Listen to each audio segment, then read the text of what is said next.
This is the Voice of Russia. The London Bureau of the Voice of Russia is now live on digital radio and online.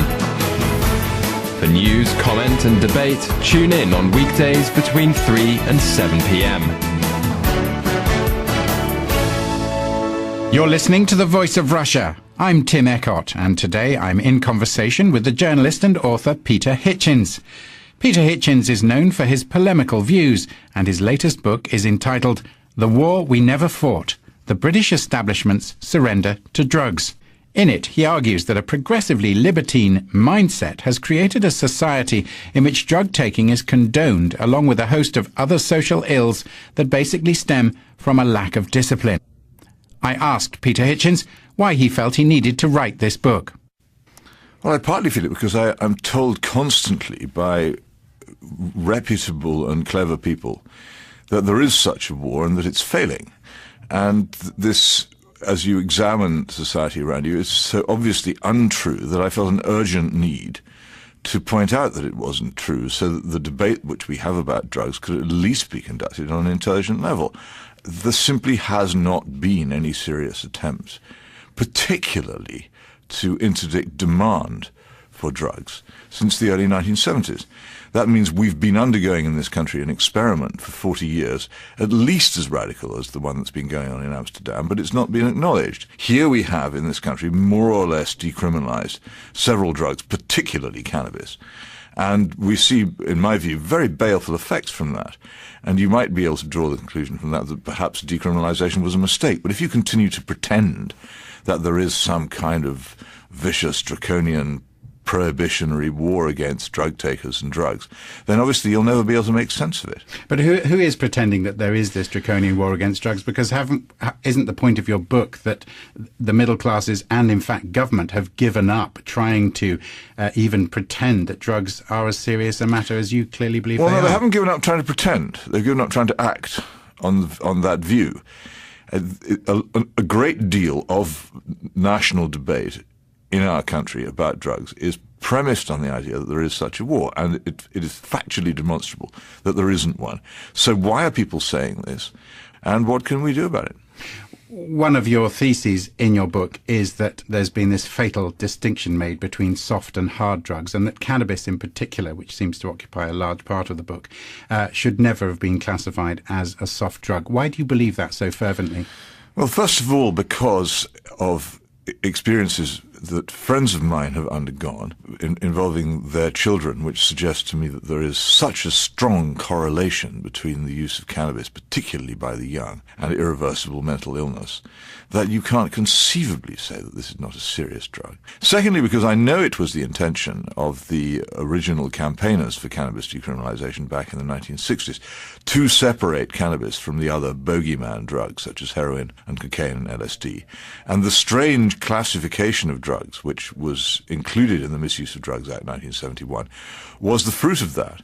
And the main result of that, and it has no real scientific basis, I have no idea what objective calculus you could come up with which said drug A is more dangerous than drug B, since they all operate in very different ways.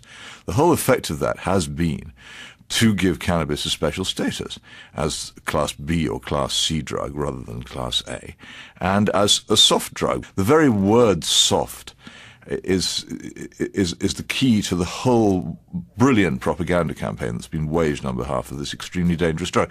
Now, obviously, if you took cocaine or heroin, you could do yourself very, very serious damage, and I wouldn't recommend them to anybody, and it would be much better if nobody took them. But the fact is, if you stopped taking them, you might have done yourself some physical harm, but at the end of it, you would still be more or less the same person you were when you started. If you took cannabis and you were one of those who went mad as a result, that would be the end of you. There is no coming back. And it seems to me that irreversible mental illness must be the most terrifying possible consequence of all. How you could decide that the drug which could conceivably put you in a locked ward for life was the least dangerous of the illegal drugs, I have no idea. It just seems to me not to make sense. You point out very cogently in the book that if we look back at the hippie generation, the 60s, there were prominent people in the late 60s, early 70s, obviously the Beatles, but people like David Hockney, Graham Greene, David Dimbleby, who put their weight behind a campaign to decriminalise drugs. But the thesis behind that is that somehow, I think you even say, we live in an age when the British people have been led by a libertine and selfish middle class, and that's what you feel is at the root of this problem.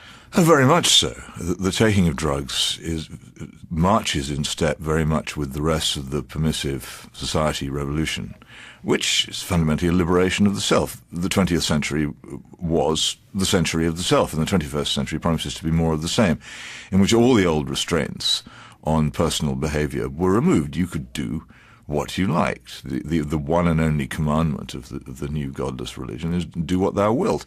And of course, putting substances into your own body which give you pleasure would form part of that, wouldn't it? The problem is that many of these people maintain that if it's a crime, it's a victimless crime. They have a right to do what they will with themselves. But most people are loved by somebody else.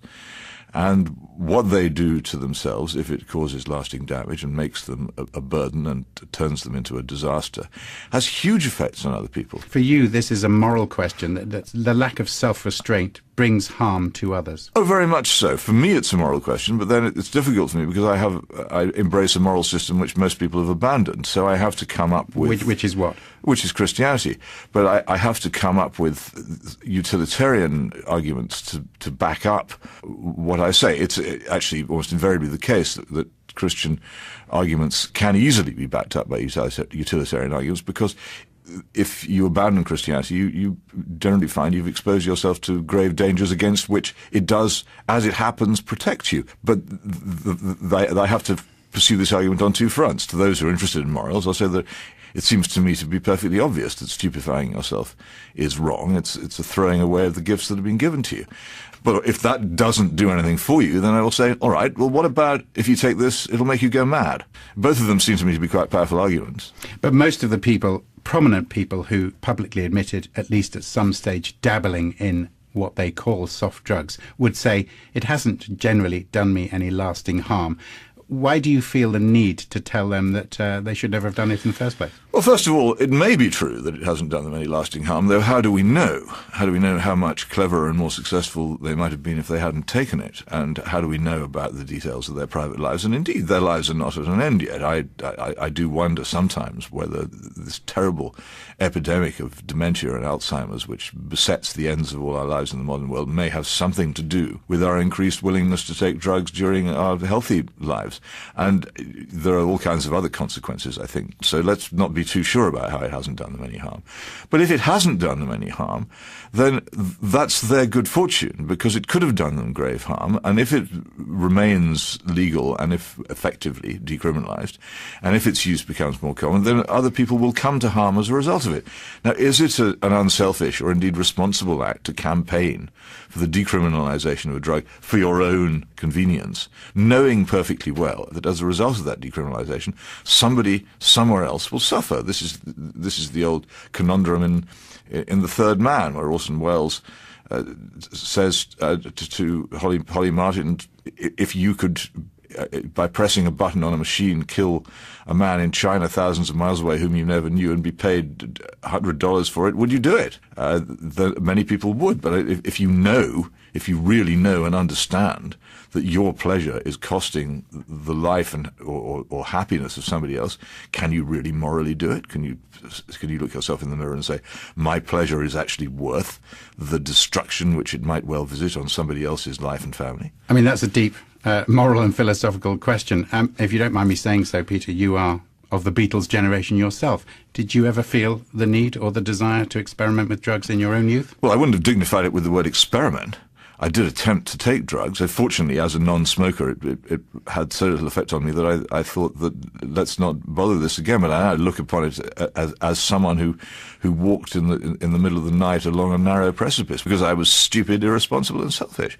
And it's an unforgivable action. And you would now say that anyone who takes cannabis is stupid, arrogant, and selfish? Yes, I think that it's even worse now because we know so much more about it than we did then. As I point out in the book, they only very recently isolated its principal chemical active ingredients in 1971. I think but people do lots of things that are bad 64. for them. Why do you feel this need to crusade particularly against cannabis? I know you've said there are tragic consequences for some individuals, but there seems to be a lot of people who do it, who we don't see murdering other people or becoming schizophrenic. Well, I don't know about murder and schizophrenia. I mean, there's no need to set up enormous, great bogeymen to say this thing is damaging. We recently had, and this is particularly interesting because mental health is not generally objectively definable. When you say someone has schizophrenia, you're using a set of subjective characteristics. When you say someone has emphysema or degenerative heart disease or lung cancer, then you can point to something specific, measurable, and material that they have. But recently we had this Dunedin cohort who was surveyed for cannabis use, and it was found that the intelligence of the people involved when they'd taken it in their teens measurably decreased. That seems to me to be a very, very serious thing to happen to somebody, an avoidable decrease in intelligence which you have inflicted on yourself by taking a drug.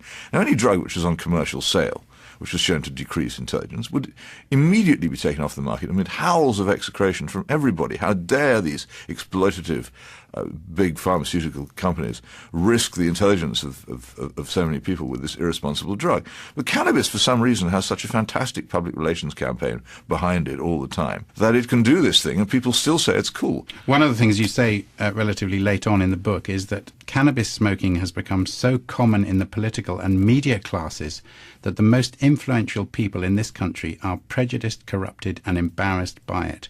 Can you explain that? It is invariably true that if someone is faced with a moral question in a public place and can influence the way in which it's handled, his or her own conscience will affect the way they do it.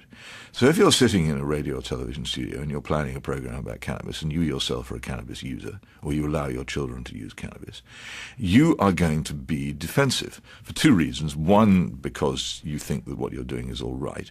Two, because you're afraid that if you become persuaded by the arguments against it, you condemn it, you are then open to a form of blackmail. People can turn around and say, well, it's all very well him saying that, but he did, on an occasion known to me, take this drug against which he's now campaigning. I think a lot of politicians are corrupted by this. It's a different form of corruption. But you seem to be suggesting that there's a whole class, and they're the people who make the big decisions in this country, who have taken this drug and whose children persist in taking it, that they simply dare not oppose it. They dare not, and also they don't want to. Because they've lost their moral way, in your view? I think it's part of... When you have a revolution, one of the things you like to do is to get the revolutionary mob to dip their hands in the blood so that there's no way back for them. And that's what revolutionaries like to do. They like to make sure that their supporters are implicated in whatever it is that's being done. And a very significant part, a very significant rite of initiation into the modern Western cultural revolution was illegal drug taking. And it takes you over onto the other side. Unless you're prepared to say, as I do, this was something which I profoundly regret and which was utterly wrong, which people often aren't prepared to say about their past lives, then you're implicated ever thereafter. You've dipped your hands in the blood. You're one of them. You've crossed over. There is a wider subtext to your book, I would suggest, that you see this relationship to cannabis, which seems to be so pervasive in your view at all levels of society, but particularly among the intelligentsia, that this is symptomatic of Britain's moral decline in the way the country, in your view, has lost its way. Oh, it certainly has an effect on it, yes.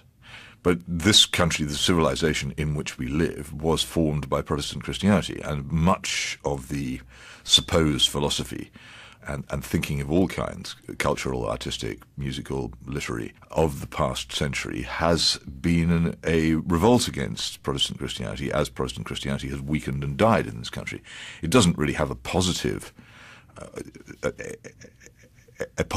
aim or intent. It's not a revolutionary conspiracy to create a certain kind of country. What it is a very strong desire to get rid of the remaining restraints of Protestant Christianity and turn us into a post-Christian society.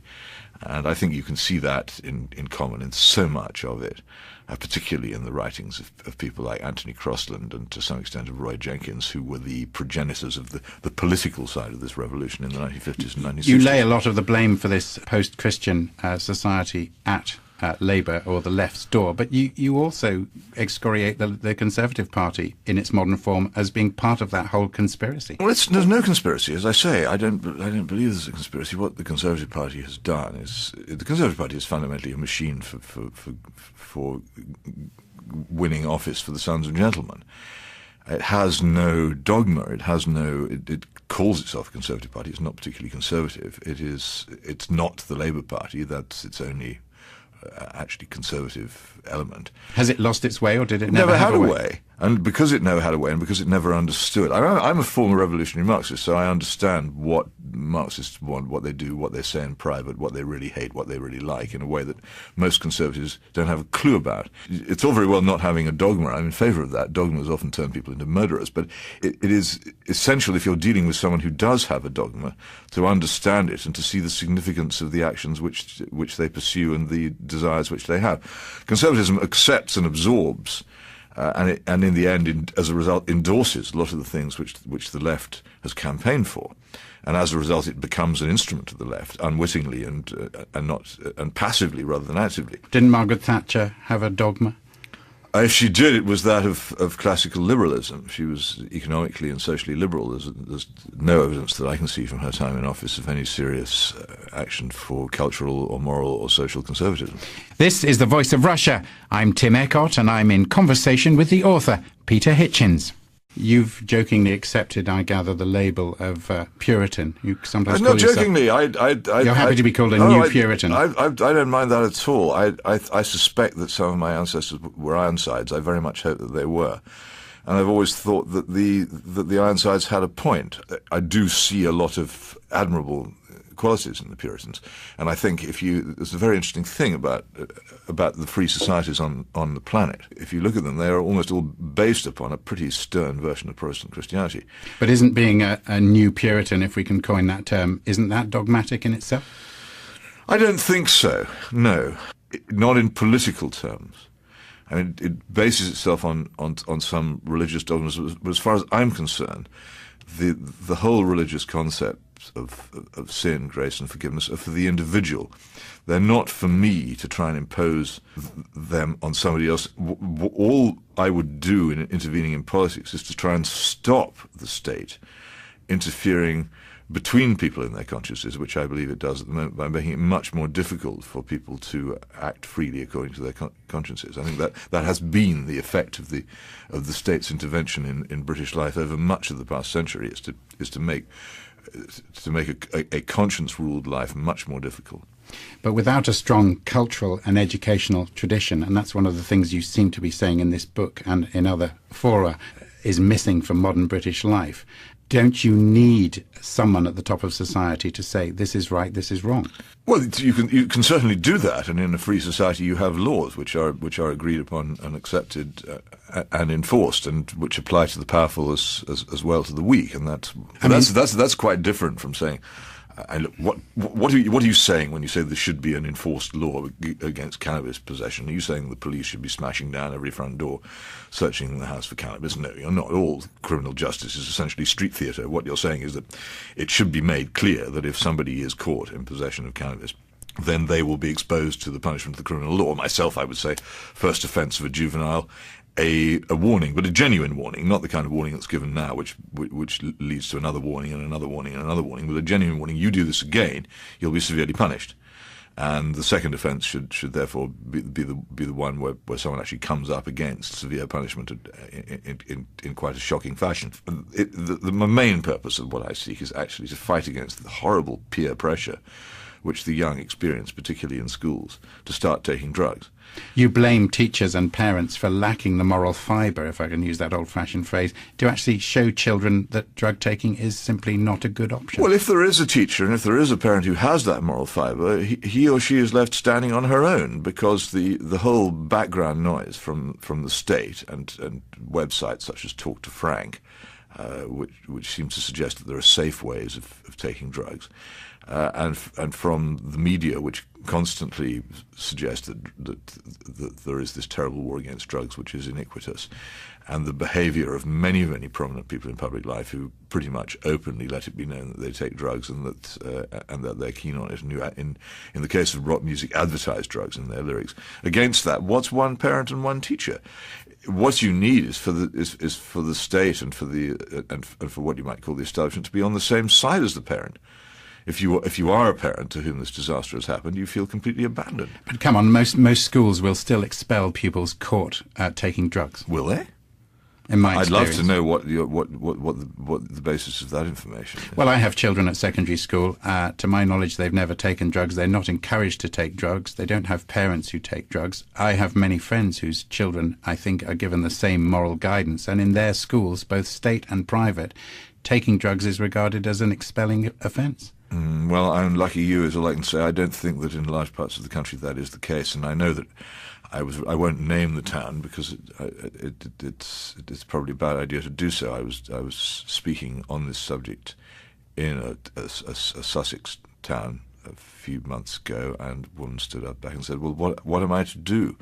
Every day, drugs are sold openly at the gate of my child's secondary school. I've called the police.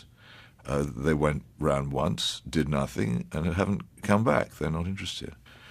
And But I think that's much more typical of the experience of parents in modern Britain, that drugs are sold openly at the gates of these schools, often at lunchtime, and nothing is done about it because the police are not interested. Why would the police be interested? What's in it for them? Why bother arresting people who, if you can get the Crown Prosecution Service to act against, will not be penalised in any serious fashion? It's a waste of your time. How much has your own Christian faith informed this argument? Oh, I've been engaging in one form of this argument or another since, well, I wrote my first book, The Abolition of Britain, more than 10 years ago now, and each of the books that I've written since has been, in a way, a supplement to that.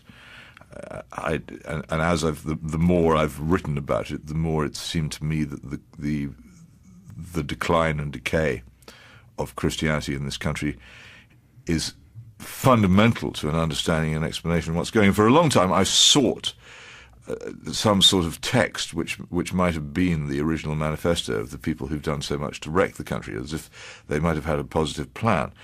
But I don't believe there is any such text now, any more than you can project black light, or any more than cold will radiate. What we have is an increasing absence of a conscience-run society. So was their text, in effect, their godlessness? I think that's putting it too specifically. I think the withdrawal, the long withdrawing roar of the sea of faith was the background to what happened. When that happens, people do become more selfish. And as they become more selfish, they prefer the society around them to endorse their selfishness rather than to disapprove of it or to punish it. Most people see the lack of the influence of the church and the enforced Christianity of the old order, those things being removed, as a positive step, because they say we're now all free to choose whether we believe or don't believe, and we don't want the church telling us what we should and shouldn't do. Well, they're right in a sense. You must choose. There is no such thing as a perfect society on earth. The society which I would like would be regarded by many people brought up in the modern world as very restrictive. On the other hand, I would say that most of the people who take part in this debate are very fortunate. They're generally quite well off, rich, live in comfortable, pleasant areas of the country, and are able to escape the worst consequences of it. What would you say to those people who have what you might call a more liberal attitude to cannabis taking, who will accuse you of being A, moralizing, B, old-fashioned, and intolerant? Well, I don't care if anybody wants to call me old-fashioned. Then that's fine by me. It's a compliment. And moralizing, well, if you believe that there is a moral law, then you would be failing in your duty if you didn't try and persuade other people to adopt it. After all, if you're me, you think, amongst other things, your immortal soul is at stake there. So to do nothing about it would be feeble and irresponsible. I'm sorry, what was the third thing they would accuse me of? Intolerant. Intolerant? Well, I don't know. I'm tolerant of all kinds of things. You have to be, but tolerance actually implies disapproval. Tolerance is putting up with things you don't like. But do you see drug takers as weak? I don't think it's as simple as that. We all have our weaknesses. I mean, I like food too much, and I eat too much. I have a constant struggle against getting too fat, and it's no good going around committing the ones you're inclined to. I mean, you're obviously winning that struggle, though. No, it's nice of you to say so, but my point is this. I have failings of my own. I give in to these failings and weaknesses more than I should, so I'm not lecturing other people on how to be perfect. But you do say, I mean, for example, you even have a swipe at things like dyslexia and ADHD. You imply that those are not real illnesses and that they're sort of... I don't imply they're not real illnesses. They simply aren't. And you just use the scientific method. Where is the objective test for the presence of either of these ailments in the human body? There isn't one. Are you implying that those are in some sense a moral weakness if you say your kid has got those things? I mean, I think what is happening with things like ADHD and dyslexia is the making of excuses. Now, I wouldn't, in the case of dyslexia, the making of excuses for the fact that we have abandoned simple, well-known and long-tried means of teaching children to read because we regard them as authoritarian and won't use them. And then we try and classify the consequences as this is some kind of disease. In the case of ADHD, it's a consequence of several things: bad upbringing by parents, extraordinarily bad schools, very boring schools. I wouldn't mind so much about ADHD if it were treated by Indian head massage or having your chakras felt or lighting candles or some sort of hypnotherapy. That would be ludicrous but harmless. But this alleged disorder, which has no objective characteristics, is treated by the ingestion of an enormously powerful chemical, which alters the human mind. And I just don't think you can justify such an amazingly radical, dangerous, unproven, risky action on the basis of a complaint whose existence cannot be objectively demonstrated in the human frame. It just seems to me to be utterly irresponsible. Has Britain gone to the dogs? Are we going to hell in a handcart? Well, people use these phrases. I don't think they're of any help to anybody. I think that we have decided as a culture and a civilization to commit national suicide. Why would a culture do that? Oh, because it's pleasant and agreeable at the time. The descent into hell has always been easy, hasn't it? The broad path which leads to destruction has always been the broad path to destruction. It's the straight and narrow way has been the route to salvation. It's always been difficult to maintain a civilization and involved an awful lot of self-discipline and sacrifice. I think people know this instinctively. But if you prefer the primrose path to the eternal bonfire, then you'll have a lot of fun on the way. But at the end of it, you'll get the consequences. If people wish to join the third world in this country, and I think quite a lot of people more or less do because they think that kind of way of life is more relaxed and more enjoyable, they're going to have to understand that there are consequences, that people who live in the third world pay a very heavy price for living more relaxed lives. What kind of Britain will your grandchildren live in? Well, I hope that they will have emigrated before it comes about. Because I think it would be chaotic, incompetent, slovenly, dangerous, disease-ridden, economically backward, ugly, and generally disagreeable. The life of man, solitary, poor, nasty, brutish, and short. I think that's what we're aiming for, and if you aim for it hard enough, you'll get it. Peter, we could talk for a long time about this, but that's probably a very neat way to end our conversation. Thank you very much for talking to me today. Well, thank you very much for talking to me. That was the author Peter Hitchens talking about his latest book, The War We Never Fought, The British Establishment's Surrender to Drugs. I'm Tim Ecott, and you've been listening to In Conversation. It was a mistake, but if you continue to pretend that there is some kind of vicious, draconian, prohibitionary war against drug takers and drugs, then obviously you'll never be able to make sense of it. But who is pretending that there is this draconian war against drugs? Because isn't the point of your book that the middle classes and, in fact, government have given up trying to even pretend that drugs are as serious a matter as you clearly believe they are? Well, no, they haven't given up trying to pretend. They've given up trying to act on that view. A great deal of national debate in our country about drugs is premised on the idea that there is such a war, and it is factually demonstrable that there isn't one. So why are people saying this? And what can we do about it? One of your theses in your book is that there's been this fatal distinction made between soft and hard drugs, and that cannabis in particular, which seems to occupy a large part of the book, should never have been classified as a soft drug. Why do you believe that so fervently? Well, first of all, because of experiences that friends of mine have undergone involving their children, which suggests to me that there is such a strong correlation between the use of cannabis, particularly by the young, and irreversible mental illness, that you can't conceivably say that this is not a serious drug. Secondly, because I know it was the intention of the original campaigners for cannabis decriminalization back in the 1960s to separate cannabis from the other bogeyman drugs such as heroin and cocaine and LSD. And the strange classification of drugs, which was included in the Misuse of Drugs Act 1971, was the fruit of that. And the main result of that, and it has no real scientific basis, I have no idea what objective calculus you could come up with which said drug A is more dangerous than drug B, since they all operate in very different ways. The whole effect of that has been to give Hitchens, why he felt he needed to write this book. Well, I partly feel it because I'm told constantly by reputable and clever people that there is such a war and that it's failing. And this, as you examine society around you, is so obviously untrue that I felt an urgent need to point out that it wasn't true, so that the debate which we have about drugs could at least be conducted on an intelligent level. There simply has not been any serious attempt, particularly to interdict demand for drugs, since the early 1970s. That means we've been undergoing in this country an experiment for 40 years, at least as radical as the one that's been going on in Amsterdam, but it's not been acknowledged. Here we have in this country more or less decriminalized several drugs, particularly cannabis. And we see, in my view, very baleful effects from that. And you might be able to draw the conclusion from that perhaps decriminalization was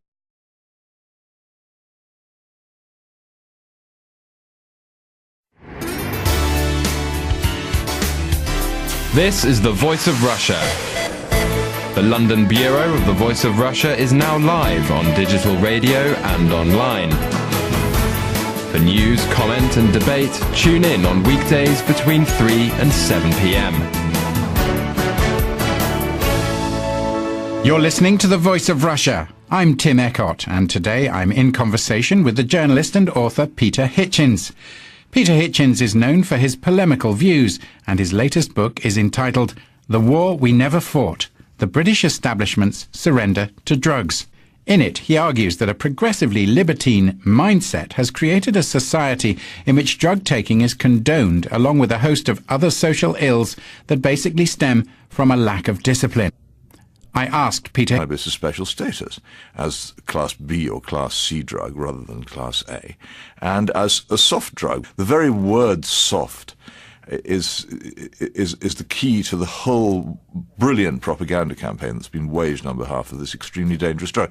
Now, obviously, if you took cocaine or heroin, you could do yourself very, very serious damage, and I wouldn't recommend them to anybody, and it would be much better if nobody took them. But the fact is, if you stopped taking them, you might have done yourself some physical harm, but at the end of it, you would still be more or less the same person you were when you started.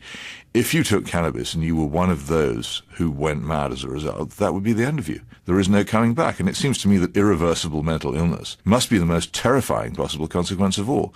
How you could decide that the drug which could conceivably put you in a locked ward for life was the least dangerous of the illegal drugs, I have no idea. It just seems to me not to make sense.